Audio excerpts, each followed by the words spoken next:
Hello everyone, it's Annie and today I'm here with my September TBR.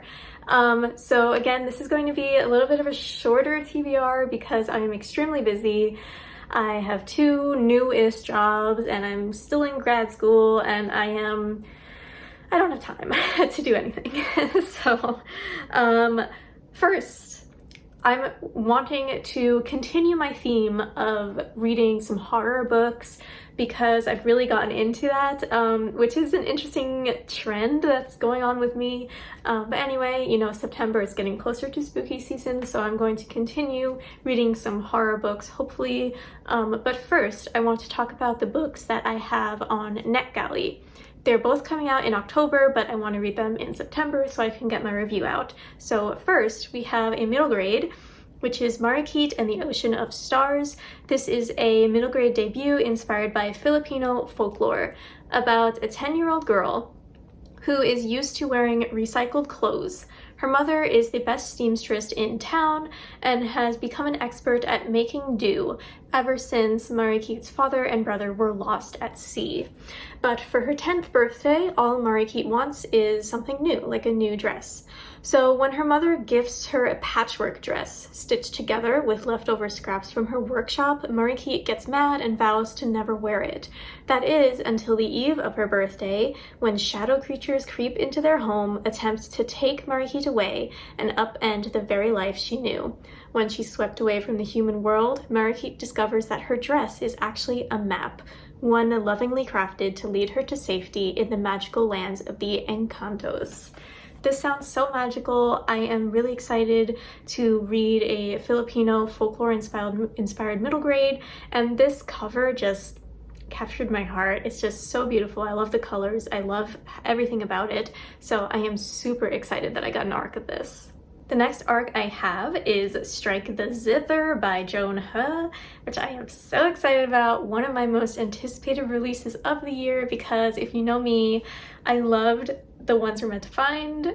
So good. And this cover honestly rivals that one. This is beautiful.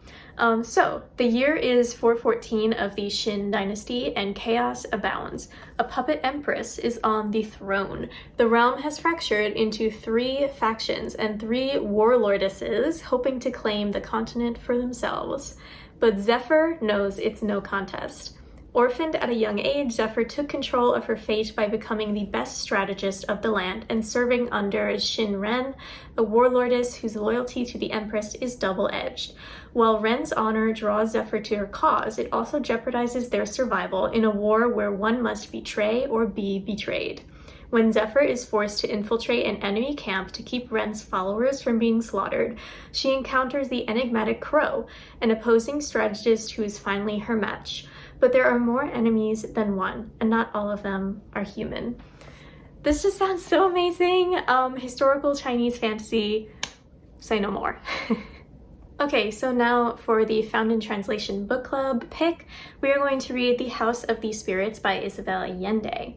So in one of the most important and beloved Latin American works of the 20th century, Allende weaves a luminous tapestry of 3 generations of the Trueba family, revealing both triumphs and tragedies. Here is patriarch Esteban, whose wild desires and political machinations are tempered only by his love for his wife Clara, a woman touched by an otherworldly hand. Their daughter, Blanca, whose forbidden love for a man Esteban has deemed unworthy, infuriates her father, yet will produce his greatest joy, his granddaughter Alba, a beautiful, ambitious girl who will lead the family and their country into a revolutionary future. Yes, this is going to be my first Isabel Allende book. It's been a long time coming, and this is obviously an extremely popular book, one of her most well-known, and I'm very excited to be reading it with all of you. So if you want to join us and read with us, you can join our Discord and join our live show when we discuss it at the end of the month. So look forward to that. Okay, so now for some books that are just, you know, for my own enjoyment. For the Buzzwordathon, the word is, I think, light or dark, or just dark. I am choosing dark, so I'm going to read finally The Darkness Outside Us by Elliot Schreffer, which is a MLM sci-fi book. I believe it's YA? Yes. So Two boys alone in space. After the first settler on Titan trips her distress signal, neither remaining country on Earth could afford to scramble a rescue of its own, so two sworn enemies are installed in the same spaceship. Interesting enemies to lovers right off the bat. Okay, I'm here for this. Ambrose wakes up on the Coordinated Endeavour, the ship, with no memory of a launch. There's more that doesn't add up. Evidence indicates strangers have been on board. The ship's operating system is voiced by his mother, and his handsome, brooding shipmate has barricaded himself away. But nothing will stop Ambrose from making his mission succeed, not when he's rescuing his own sister. In order to survive the ship's secrets, Ambrose and Kodiak will need to work together and learn to trust one another, especially once they discover what they're truly up against. Love might be the only way to survive. Yeah, I'm excited about that. I am very into that. Queer sci-fi is definitely my bread and butter. So yes, I'm very excited about this, finally getting to it. Okay, so now we have a nonfiction that I'm super excited for. We have In Defense of Witches, The Legacy of the Witch Hunts and Why Women Are Still on Trial by Mona Chollet, which is actually translated from French. So I'm reading another translated book this month, and reading translated nonfiction is something I really want to do more of, because I feel like it's much rarer for nonfiction to be translated into English. So I'm really excited about this one. So this basically talks about how there are three types of women who were accused of witchcraft and persecuted. The independent women, since widows and celibates were particularly targeted. The childless woman, since the time of the hunts marked the end of tolerance for those who claim to control their fertility. And the elderly women, who has always been an object of, at best, pity, and at worst, horror.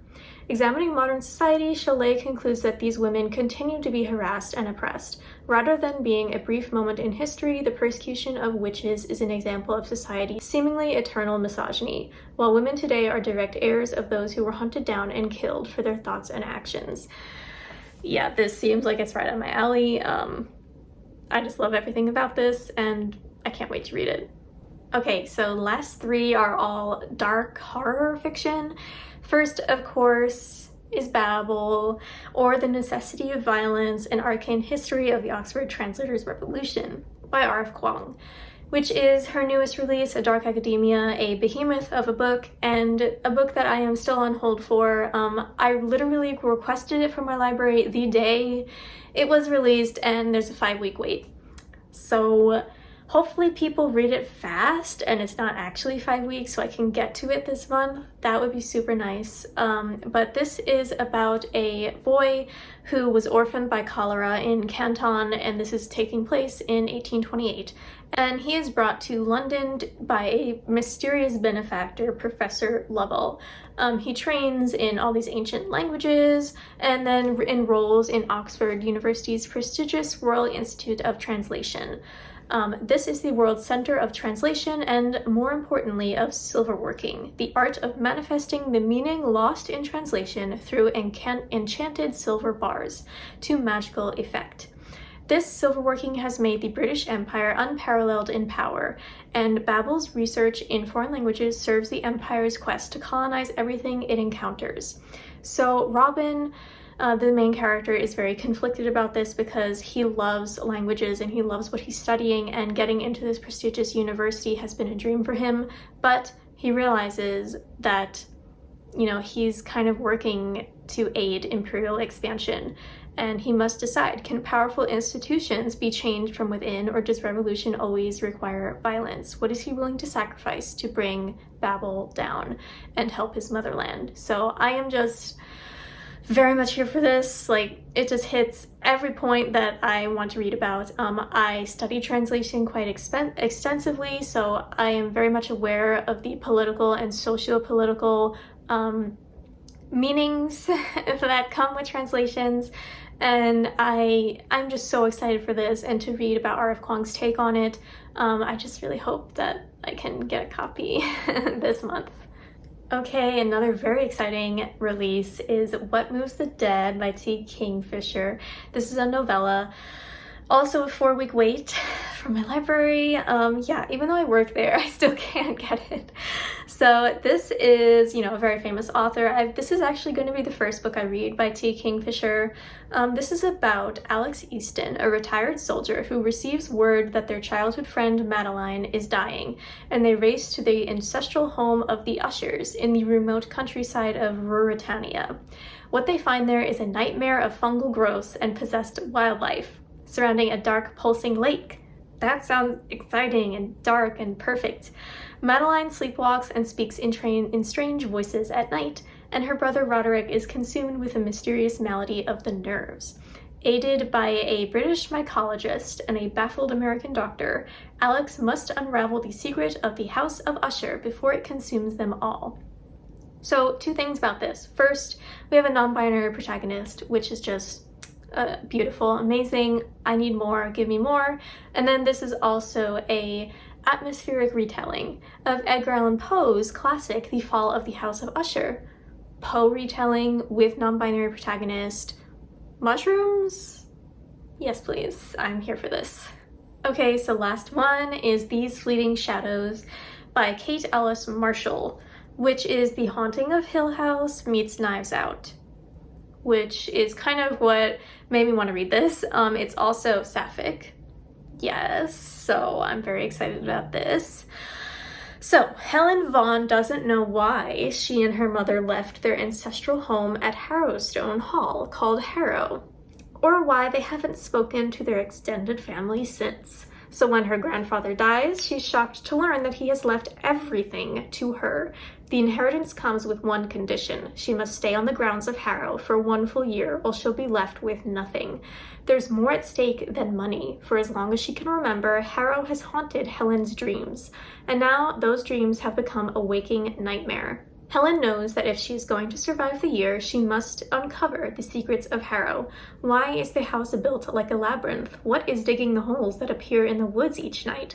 And why does the house itself seem to be making her sick? Okay, yeah, I am very excited about this. The Haunting of Hill House is one of my favorite shows of all time. And make it sapphic? I mean, okay, I'm very much here for this. I love the cover. It hasn't gotten wonderful ratings, but like people seem to like it well enough, and I think I'm gonna like it, so I'm really excited for this. And again, there's a 4-week wait on the audiobook, so we'll see. Okay, so thank you so much for watching my September TBR. I'm very excited to get to these arcs that I have and these spooky dark academia feeling books. So let me know down below what you're most excited to read this September. And if you read any of these books, let me know what you thought of them. And if you like this video, please like and subscribe to my channel for more bookish videos. And I'll see you next time. Bye!